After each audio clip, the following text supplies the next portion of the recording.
go.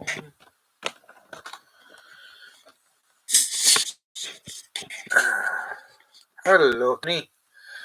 My MRT, how are you, David? Hello, how are you? Is the fella here yet? I'm just in. How are we keep? Uh, how are we all doing? I hope you're all doing well.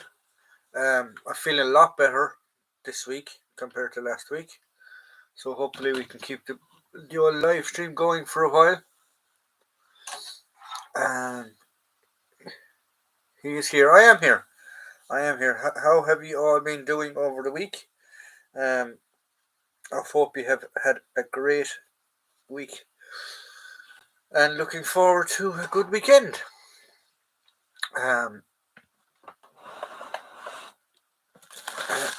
I hope everyone is keeping well.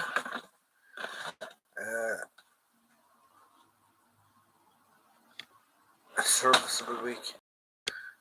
Well, that's half the battle, I suppose, Dave. When it's a serviceable week, um, what I was going to say that yeah, it's been okay, I suppose. Here this week, it's been busy, but we'll get around it as always, as they say. Um,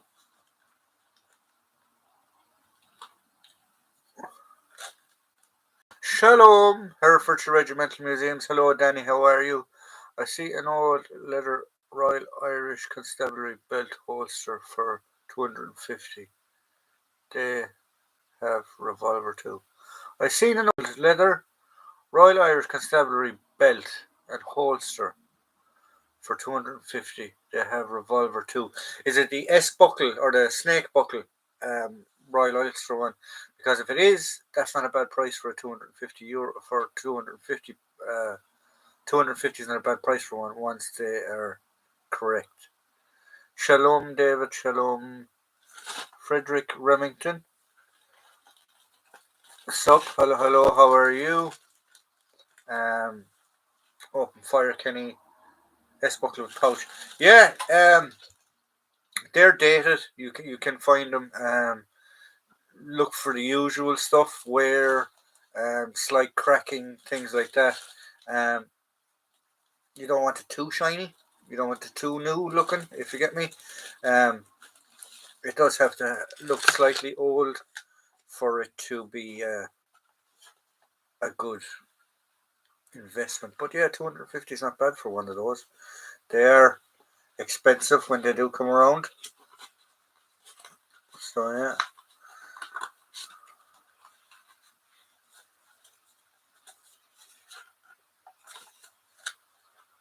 And pouch. Is the pouch the pistol pouch or is it the actual? They have like a little. I don't know what you'd call it. Like a little cartridge, or even pistol cap, percussion cap type. Type.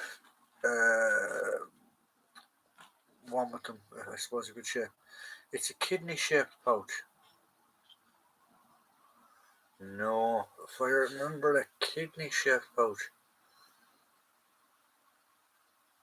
As far as I remember, the pouches on the RIC belts are they're like they're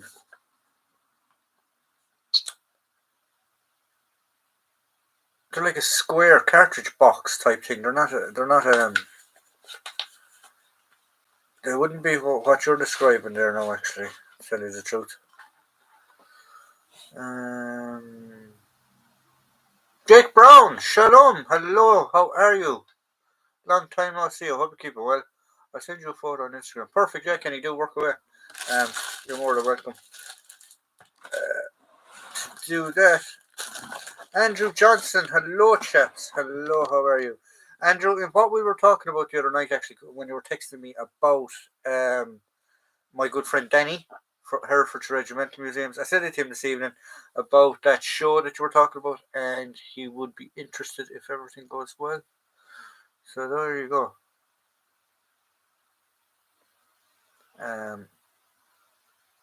I'm good, buddy. Yourself? I'm good. I have a DDR-shaped kidney from all the tea. Evening, Steel Helmet Stan. Hello, how are you? Hope you've taken down that tree, Jack. Yes, Jack. We do not put up Christmas trees in the middle of November. Or even the start of November. It's not even the middle of November. Sounds like a plan. Yeah, it is. It does sound like a plan. Jude, hello, how are you? You can ask the other half, mate. I wouldn't ask him. I'll just tell him you can't bloody put up a Christmas tree in the start of November.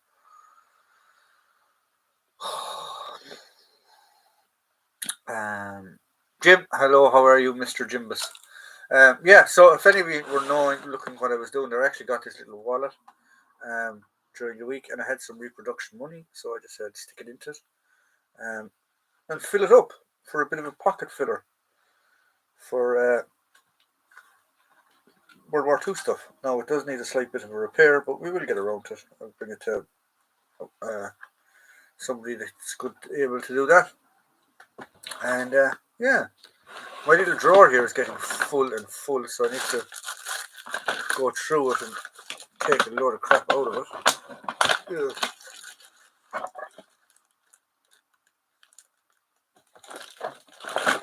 It's crazy when you actually start accumulating stuff and you end up with a crap drawer. Sorry, and then not a crap drawer, an antique drawer or a drawer of misconception, and it's quite interesting what you actually find in it. So yeah, like receipts for Tesco's.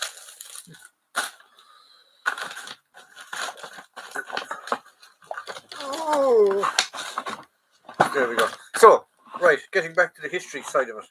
History. What have we been doing? I have had a binge day today of the Rogue Heroes from the BBC because I found a website because Ireland, I can't watch it on the iPlayer, so I had to go routing, and I eventually found a website where I could watch all the episodes of Rogue Heroes. So I did. I went binge watching it, watched it all. What do I say about it? Yeah, up and down, up and down. Some parts of it are good. They've been Paddy Mayne out to be an absolute complete psycho. Well, he was a psycho. He wasn't a complete psycho. He was able to turn it on and turn it off. He wasn't completely nuts. They made him out to be some type of a sex predator as well in this one, which he wasn't. Believe it or not, he was a very shy man, unless he was drinking. Then when he was drinking, it was a different kettle of fish. David Sterling's made out to be. I don't know what David Sterling has been made out to be.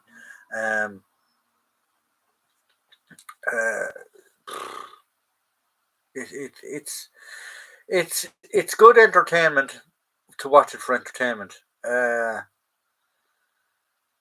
Just take the historical side of it and throw it away. But yeah, it's good to watch for entertainment value. The ending I found very, very lacking. Yeah, and they played an awful lot of certain things that men were noted to have done, such as Paddy Mayne shooting everyone in an officer's mess in an airfield. That was recorded. He did do it, but when you tactically look at why he did do it, because you couldn't take prisoners. Obviously, you're on the run. You can't take prisoners at that time of the day. So yeah, so it was a bit. Yeah, it was a bit. But yeah, for entertainment value, it's okay. 1 second now. A second. Load of questions gone. Load of questions running through me. Hello everyone. Hello.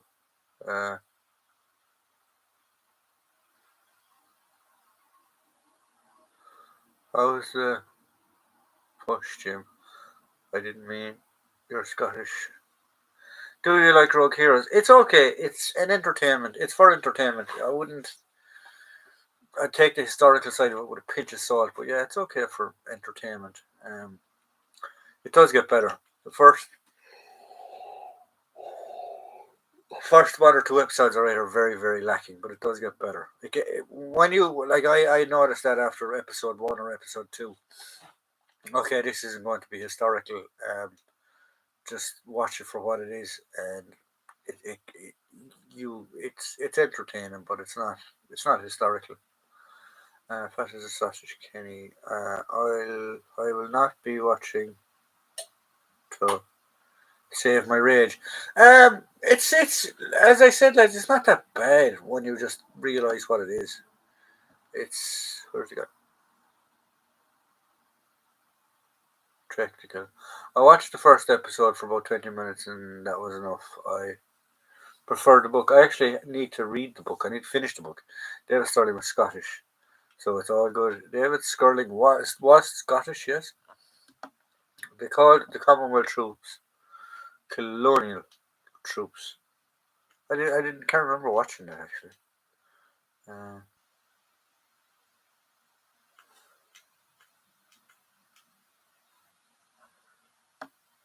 no, Jude Steins. Have you watched Colonel Tim Collins documentary on the original? I have. I've watched an awful lot of documentaries on the originals. Um, Unfortunately, the main guys that I have interest in, um, well, the main guy, Paddy Main, being Irish, and the other chap that was killed on the first jump, the two Irish originals, one being Catholic, one being Protestant, didn't really make a difference because Paddy Main didn't go down say that type of thing, but they were the two main characters that what was his name, McCabe. He was killed anyway on the parachute jump that went really really wrong. Um, but yeah, he was never interviewed. Unfortunately, Paddy Main was never actually physically interviewed because he died shortly after the war in a car accident, coming back from Freemasons meeting. He was a big Freemason, and unfortunately, he was killed. So yeah,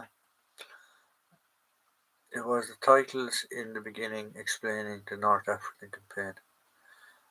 Yeah, it like there's some things in it, like the love affair that Sterling supposedly had with a spy, French spy. Um,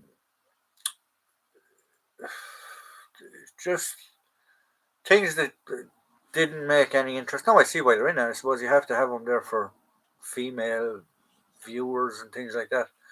But yeah, the way they made Paddy Main to be an actual complete and utter lunatic, um, fighting with military police every chance he could.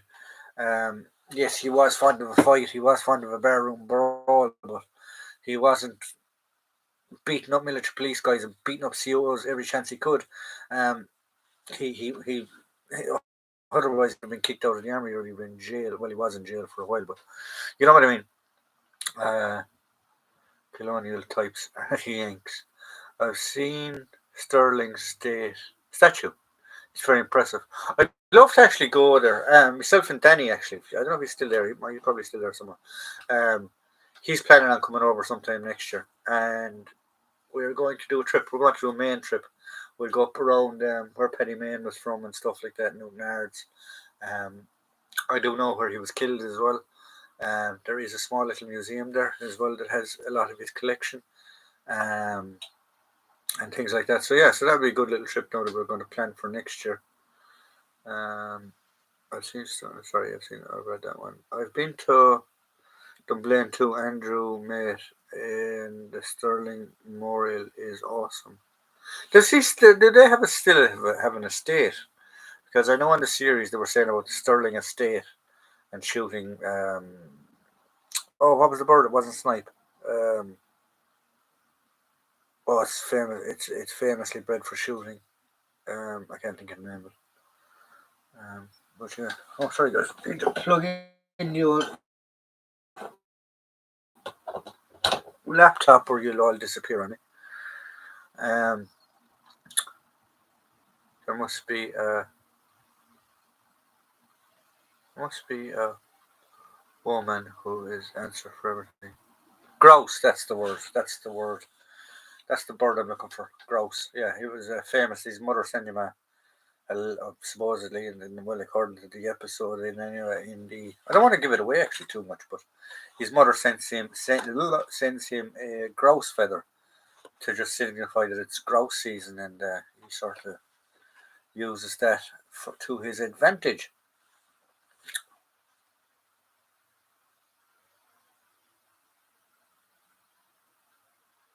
It is a serviceable mixer.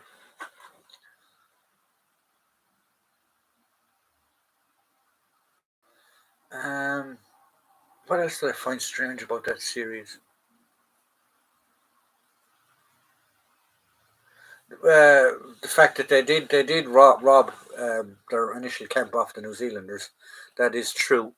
Um, Danny informed me today that as well that it was true that Churchill's son did go on a mission with them. Um, there was a few other bits and bobs that I didn't. Um, I need to talk to Danny because Danny is the SAS guru when it comes to stuff like that. Just things that I need to talk like about. I don't want to spoil it for people as well if you've seen it all. Planning a backpacking ride to the three bear statues after being inspired by his story. Oh, that's the artillery bear, isn't it? He was Polish, if I can remember correctly. He was adopted by Polish troops, um, and he was became a rifle bearer or their unofficial mascot, I presume. I think it's a place called Dune. They have a mortar museum there. Where Paddy Mayne is from, or sorry, where the Stirling estate is. Just heard Paddy Mayne when he had a few. Just heard Paddy Mayne when he had a few lemonades after the war in Newtonards called into REC station and made Ulster fries, soda bread, potato bread, etc., etc. That's very cool, Rifle Green. That's very cool. Well, I haven't seen you in a while. I hope you're keeping well, actually, Rifle Green. I hope you're doing well. Um, I hope all is well. Uh, yes, dudes at the place. Kenny, yes, Jordan. Oh, so it is the Polish bear. I think he finished his time in Edinburgh Zoo, if I remember correctly. Stirling Memorial. He retired in Scotland. The bear. He did, yeah. It was in Edinburgh. Um, the thing about Paddy Mayne, actually, Paddy Mayne's death, was he had dropped his car to a garage. Uh, he had dropped his car to a garage to have repairs done to it or something like that, and the guy said, "Yeah, this needs to have work done to it or whatever," but he needed the car back that weekend for a lodge meeting for because he was a big Freemason. And they basically put the car back together to him and told him, bring it back Monday, be careful with it or whatever. And unfortunately, he had a few bevies on board at the coming back from the um, lodge meeting and was killed. So yeah, so it was a sad end to the man that they say the bravest man that didn't win the VC or that never won the VC. Um, yeah, so it was a horrible end, really. I was brought up near Newtonards. I've never actually been to Newtonards. Um, I've been near Newtonards, but I've never actually been in Newtonards. So I'm looking forward to that trip now with Danny and go and have a look around the place and see how things are up there. Um, so yeah, if you want, we can tie in Rifle Green with that trip and we can do some other bits and bobs while we're up there. It'd be good to meet up and say hello and sit down and have a brew. Uh, mean city, Edinburgh. Edinburgh is it you're talking about? Andrew, if he's floating around there, Andrew Johnson. He's an Edinburgh man. An Argyle true and true, as they say. Although he was upset because he uh, he volunteered some of his time to cadets in England, and he got new cap edged, and he's lost his Argyle's one now, so he's very very unhappy. So yeah, so that's the living history, or not the living history, I suppose the um what I've been up to the last few days. Anyway, I was watching that Rogue Heroes. If any of you know any other good, I did actually watch. The lads actually told me to watch it. It was an SAS movie. Andrew actually sent me the link of it. I watched it. Very good movie actually. Count me in. There is a big statue of Paddy in the square in Newton. Yeah, definitely meet up and go and have a look around the place and stuff like that. We could do a lot of we could do a few bits and bobs. Whereas we could do some filming of Op Banner stuff, and we could do some filming of Paddy Main stuff. So yeah, so it'd be a good trip to do. I lost my mojo, but I'm looking out for a new one on eBay. Oh, sorry to hear that now, Jim. Hope your mojo comes back. I actually just watched your Special Forces pilot uniform, which I found very very interesting. Yes, they transferred me to Royal Highland Fusiliers. Uh, I feel so dirty. There you go.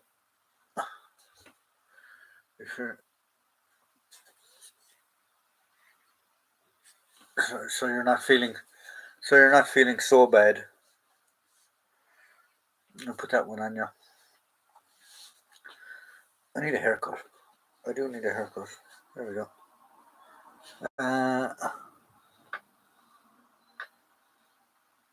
watched the latest Netflix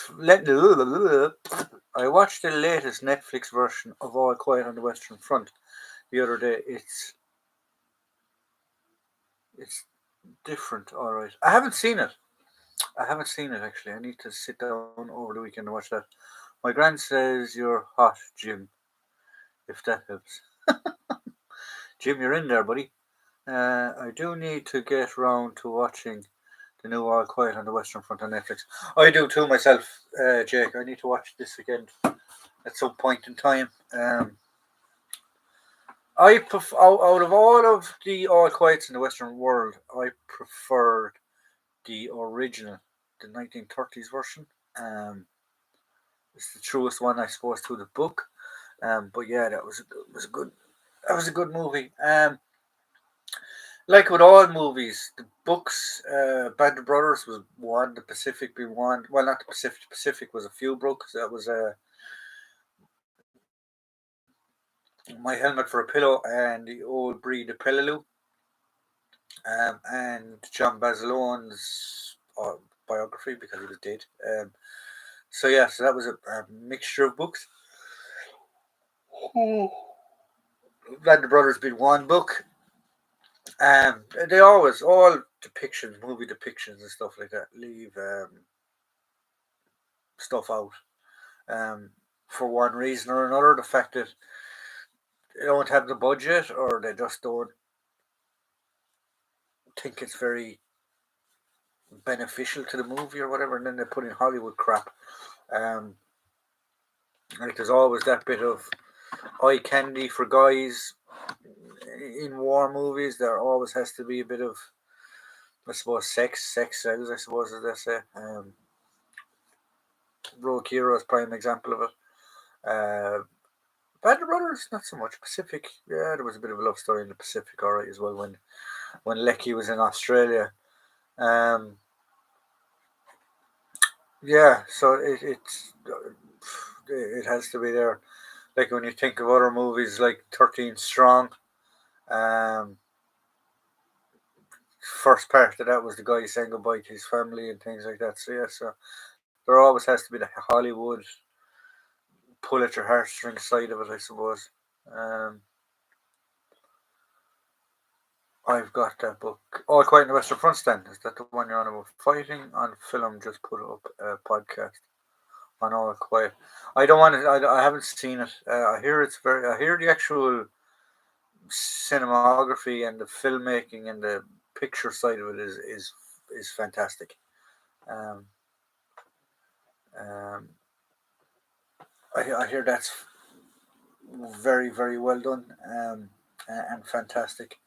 So yeah, so I will get around to watching it at the weekend. It's like everything else, trying to fit the hobby, jobs, excuse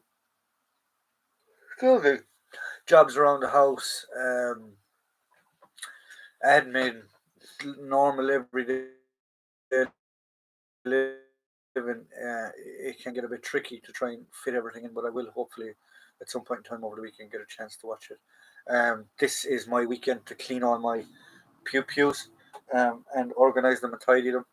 So that will hopefully be getting done this weekend.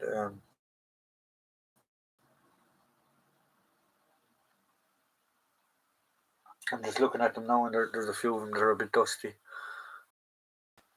I've always been a massive Seven Hustler fan when the shit movie came out in the 80s and bits of all 13 books thrown into 8.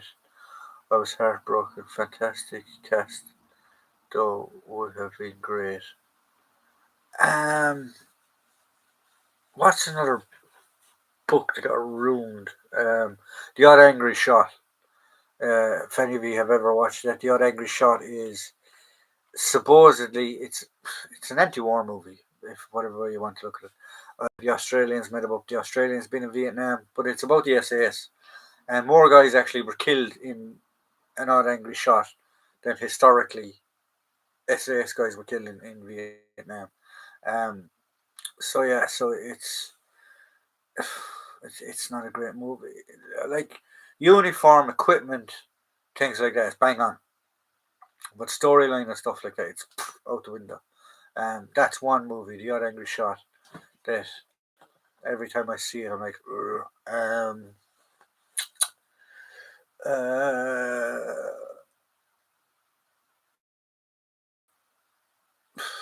believe it or not, the Irish film The Wind That Shakes the Barley, that makes me a bit cross every now and again when I see it too, because some of the supposed historical things in that are out the window. Um, like they got mixed up, they got a massive amount of stuff mixed up. The difference between a black and tan and an auxiliary. In that movie, they got it massively mixed up. But then again, saying that equipment wise, weapons wise, yeah, they got certain things correct. The ambush when they took out a black and tan convoy was because it actually looks nothing like the proper site that it's supposed to be depicting. Um, Place called Kilmichael. Um, yeah, so yeah, that bugs me every now and again when I see it. Um, what other things now do I think of it that make me a bit mad oh, when I see them? Guys not changing magazines. That's one thing that drives me mad when I see it in a movie. Yeah, that does drive me mad as well. Actually, the film in the German. The film is in German, but there is a subtitle and a version I downloaded from Pirate Bay. Are you on about All Quiet on the Western Front now, Jim? Is that the one you're on about? You can tell the bloody time by the rain. Yes, yeah, that's a famous line actually from The Odd English Shot. Now, any good army surplus shops around Dublin there in a week? Oh God, it's been so long. Jim or Jude might know actually. Jude might know. But I can't remember of any in Dublin off the top of my head. I know there's a couple of good antique shops. That normally have some militaria stuff up near the Peace Park, but militaria or surplus, not quite. Actually, Danger Close is a good movie. Danger Close is a good movie. I do like Danger Close. The thing about Danger Close is there's an actual documentary about it, and the same guys that made the documentary made Danger Close. So if you actually watch the documentary before watching Danger Close, you can nearly tell exactly what's happening in the Friends. Hi, dear friends. Hello, Ralph. Hello, how are you? The Hostage is a superb play by Brendan Behan. Is there a film about it? I wonder. That no, I don't know. Hi, Ralph. Anything from the Michael Collins movie that grind your gears, John? Believe it or not, Michael Collins is fairly bang on. Um, there's one or two minor little bits and bobs in it. Um, that he that did for um cinema movie making and stuff like that.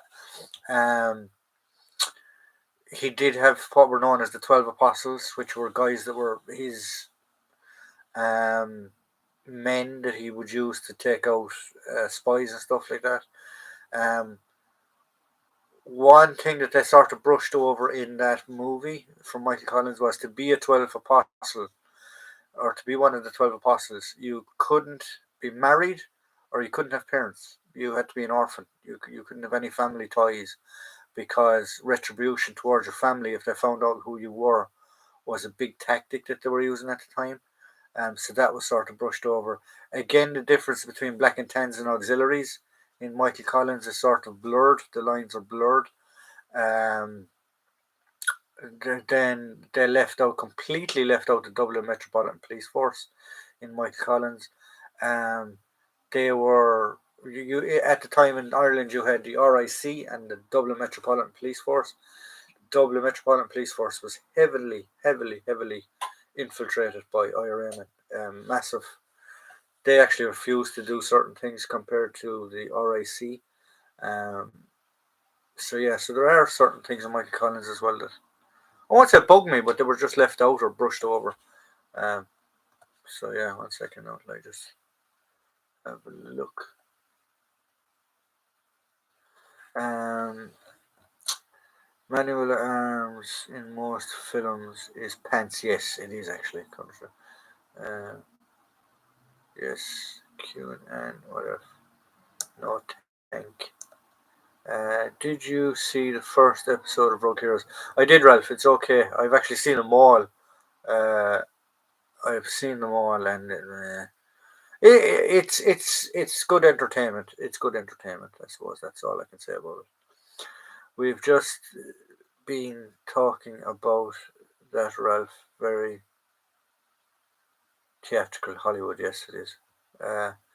Army Bargains and the Camo Shop are superb in Dublin. Are superb Dublin surplus stores. Jim, how would you know? You're in Poland. Um, it's been so long since I've been to. Uh, I haven't been there in a while, so I don't really know about Dublin stuff actually. Kenny Rebel, did you see the mistakes in it? Um, if they threw a unicorn into it, it could be any more inaccurate. Ned Bry lived into the 90s. Yeah, lived into the 1950s. Uh, Kenny Plenty, Ralph. I think they made the mistake in two scenes by using U.S. Army rear trucks from the Vietnam War and took me a bit out of time from the series, but otherwise it was. Well, if you want to talk about mistakes in Rogue Heroes, officers wearing Queen's Gown cap badges, um, that was one. Uh, Jesus, there was a few. Vehicles being wrong, weapons being used that weren't even in service at the time or in theatre at the time. Um, yeah, there was a lot. There was a few. Did you watch the series called Rebellion about the Easter Rising? can't remember. I don't think I did. I don't think I did, Jake. I must look it up if there was. The soundtrack is a bit of the 70s. For Rogue Heroes, yeah, it's very rocky. Uh, it's a very rock soundtrack to it. I got around like an old stinky shoe, man. Jake Brown collection. No, it is good. I haven't seen it. I can't tell you. I haven't seen it. I did wonder about the truck. Jim's got a finger in all the pies, especially America. Um, that's all. It's okay, Ralph, but I possibly think it's a bit thin. I haven't seen it. I can't remember. I can't remember seeing it. Consistent effort. Yeah, that's one thing actually. The language as well in Rogue Heroes is mental. Even for a soldier, it's crazy. A useful, useless superhero power you have, Jim Timber. LT, if they're going to get a rock set going, then get out the Rory Gallagher tapes. Yeah, uh, that pie scene is based on the moment from my life. Rock music is also used in Peaky Blinders. Very strange. The writer, well, I suppose it's not strange, Ralph. The writer of Peaky Blinders is the same writer of Rogue Heroes. Same guy. Um, so it is very Peaky Blinders esque. Paddy Mayne's accent as well goes from being good to okay to crap to back to okay again. So yeah, it's I don't know what way it was, whether it was shot in sequence or whether they didn't shoot it in sequence and he was getting used to using that accent. But you could see him forcing it sometimes. Then it's okay, it's palatable, and then he's back to forcing the accent again. So yeah. Now the other guy that he had, you can definitely tell the difference between the two Irish guys. Now one was supposed to be from. They're both supposed to be from the north, but one guy had a southern accent and the other guy had a northern accent. So I don't know whether they did that as a way to tell the difference between the divide, I suppose, for want of a better word, between those of Catholics and Protestants. But they both should have had Northern Ireland accents. They should have sounded similar, but one definitely had a Southern accent and the other one had a definite Northern accent. So.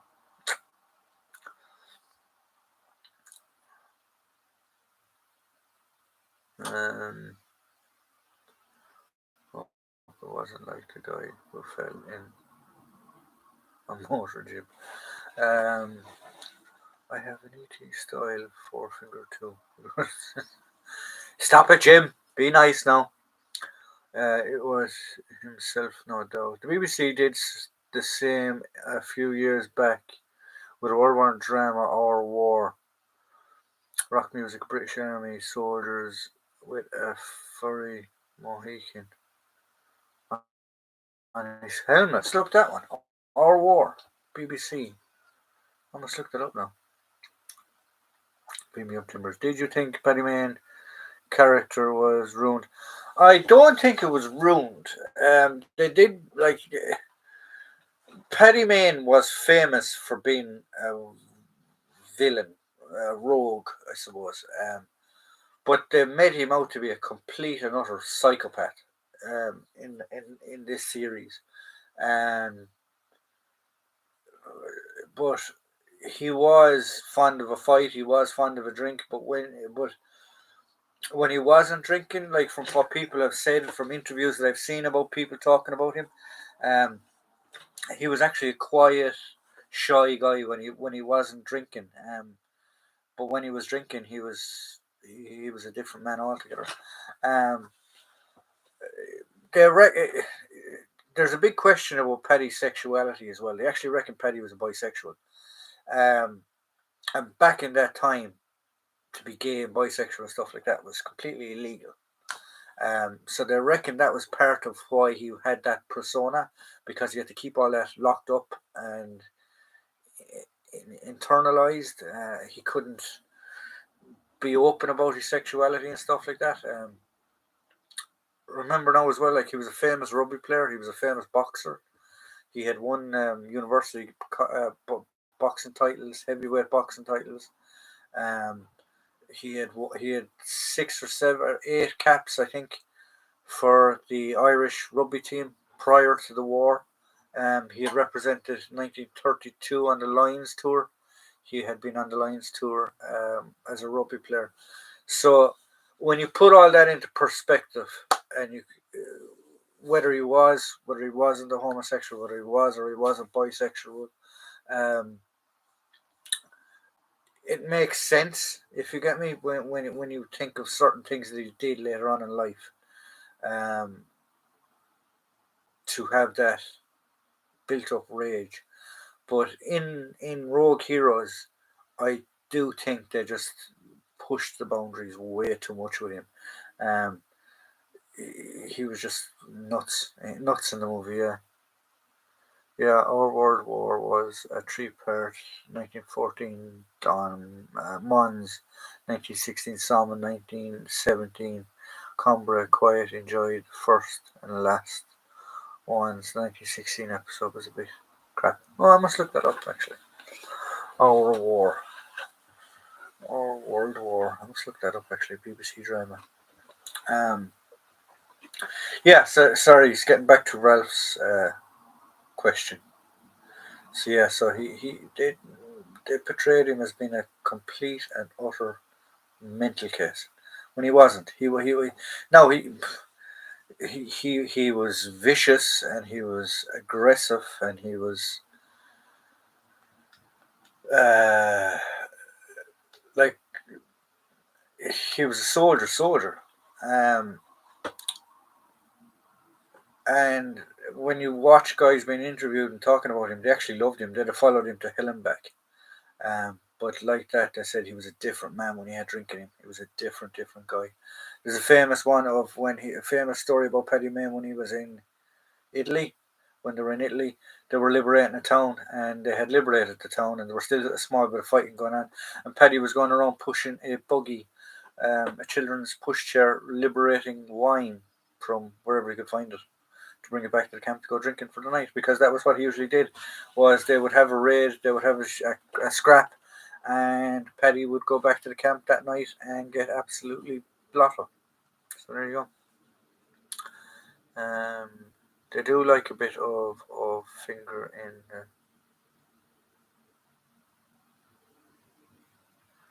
rugby lads. I know you'd have to have Stan. Stan is an ex rugby lad. There's a photo of a British soldier in World War One in one of the in my old books. It looks like he has a Mohican, but a bit of online research and a magnifying glass reveals that it could be a cloth.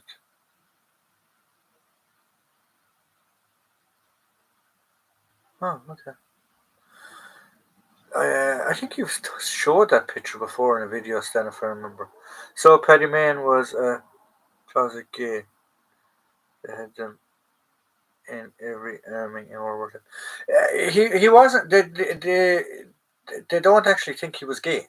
They believe Paddy was actually a bisexual, because there are accounts of him visiting bordellos in Cairo and places like that. Um, so I would lean more towards the bisexual side of it rather than the full gay side of it. Not that there's any difference. Not that it matters what the man's sexuality was. He was a good soldier. He was a good sportsman. Um,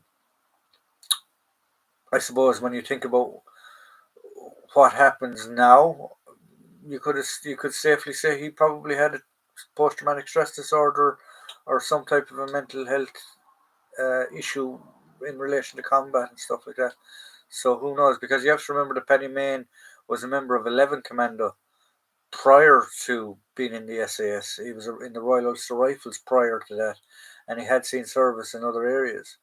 I can't remember whether he was in Dunkirk and stuff like that, but I do remember, no, he had seen other service prior to becoming into the SAS.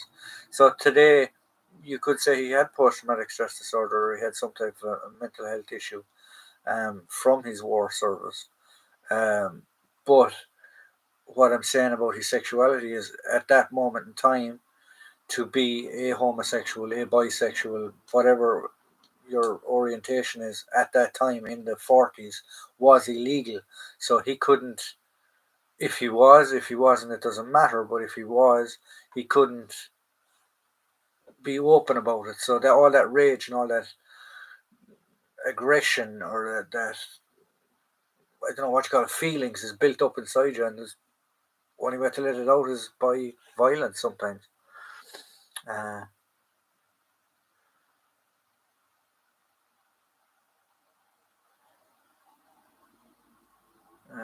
Oi Kenny, I was one of those rugby types, 30 years playing, and boy,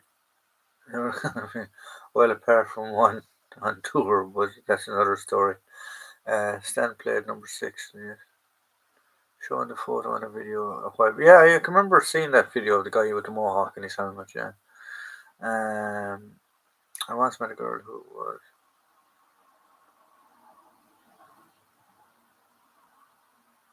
I wasn't her type. Not in the 6th Army, according to Monty. Yeah, see, that's it. Like there was a lot of prejudice towards these people as well at the same time back in those days. Let's see if Petty killed those MPs in part one. That did make any sense. Did you think? I don't think he ever. He wouldn't have killed them. He couldn't have killed them because if he'd have killed them, he'd have been. He wouldn't have got out of jail. He'd have been on trial. No matter how many strings you pull, they wouldn't have let him out. He'd probably give him a beaten, but I don't think he killed him because you couldn't kill him. If you'd have killed him, you would have been on a murder charge and you'd have been hung. I think there was capital punishment at that stage for murder. So yeah, so there we go again. Another historical Hollywood scene for the movie. Yeah, you were watching the Rocky Horror Show, weren't you? I can't ever think if I've ever watched Rocky Horror Show. But yeah, 6th and 8th, I meant. He said in the Lords. Yeah, there's another book actually. Same guy that wrote Rogue Heroes after writing another book now called is it Band of Brothers? I have them all now except the new one. I must order it actually in the next few days on Amazon. Ooh. Well, thanks to Danny, actually, my book collection has gotten. My reference books are starting to get a bit bigger.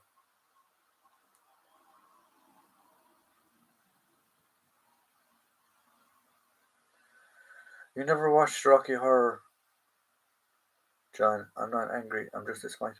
I can't remember. I can't remember if I've ever watched the documentary. I don't think I have. I don't think I've watched that movie. You were on the DDR, bro. He probably is.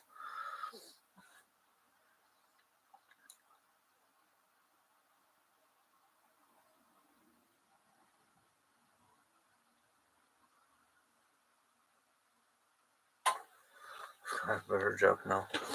Um, yeah. So, guys, Jesus, we've been on for 50 minutes already. So, if any of you have any more questions for the next 10 minutes, um, no problem. John going the time warp is something to behold. Doing the time warp is something to behold. I genuinely can't. I don't think. I know the song. Let's do the time warp again, but I don't think I've ever watched the film. I don't think I've ever watched the film. Weird film. It's 90 minutes of your life you'll never get back. Um, yeah. So, apart from Rogue Heroes and apart from All Quiet on the Western Front, is there? I know Tom Hanks. I think it's still being edited at the minute. I don't think it's they haven't released issued a release date. Is the Men of the Eighth about the Eighth Air Force in Europe during World War II. So that means he would have done like the Band of Brothers, which is the military in Europe, or the army in Europe, well, the 101st Airborne, and he's done the Pacific now, and then he's going to do this Air Force one. Um, And he also, which is actually a great film, unfortunately, it came out at a horrible time in the middle of COVID. I really, really enjoyed that movie. Is a movie called Greyhound or The Greyhound, which is about the Navy convoys during World War Two. Um, about the ditch, and if any of you don't know what the ditch is, the ditch was it was like a no-go zone that the ships had to enter to get to England from the States, but they had no air cover in this ditch, and this is where most of the U-boat activity took place. But yeah, it's a great film as well. If any of you know it, called The Greyhound, look it up and watch it. It's a good show. So yeah, so that will be the whole pretty much a movie about all aspects or a series done. I don't know if he's going to do a series about the Battle of the Atlantic, but he definitely made them one called The Greyhound, which is a good one. Um, but yeah, so you have the Pacific, Band of Brothers, and now you're going to have this one about the 8th Air Force. Uh,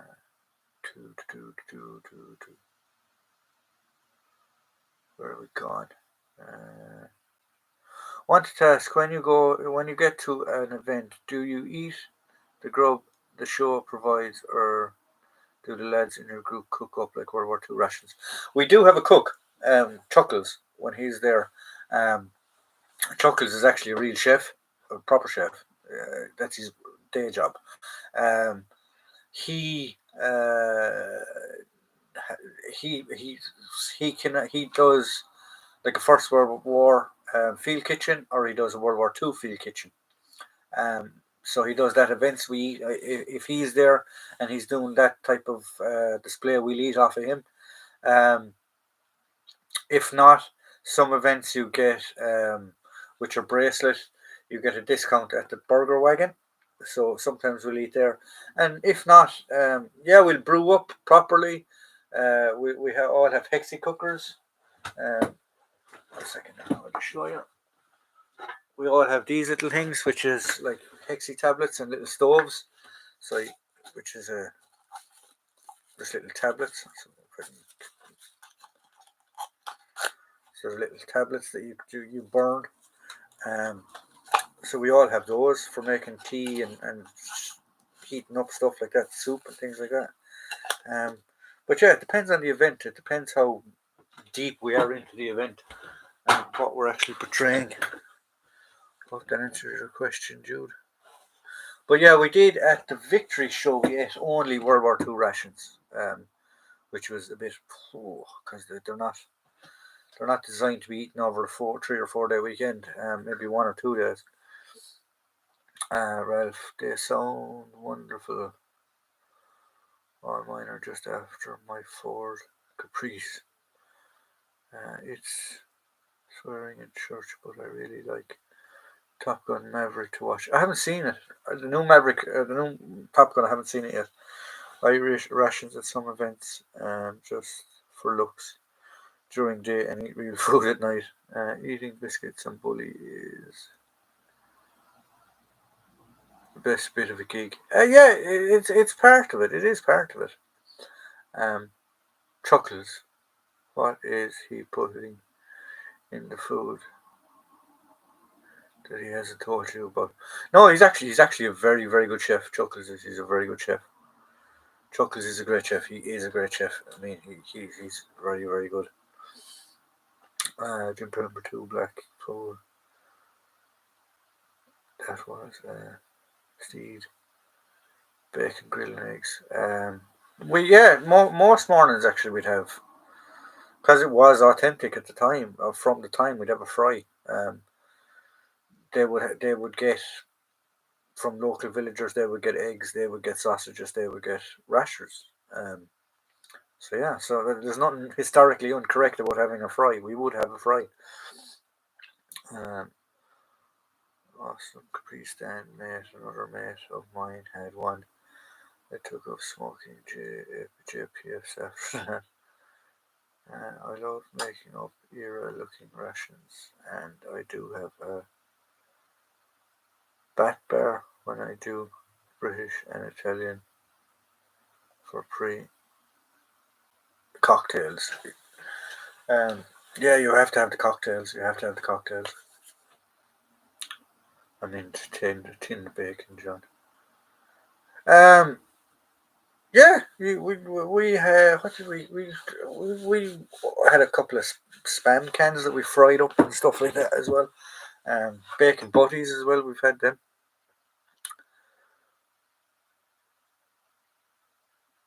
I have a reputation for my ice in the field with no refrigeration. Um, yeah, keep stuff cold at events is the tricky thing, but it can be done. Um, I have been eating fry ups all my life. I fully intend to be cremated when I die, just to prove my loyalty. A question I found in the Royal Warwickshire cap badge from World War II last week. Is there always a piece of green fabric behind it?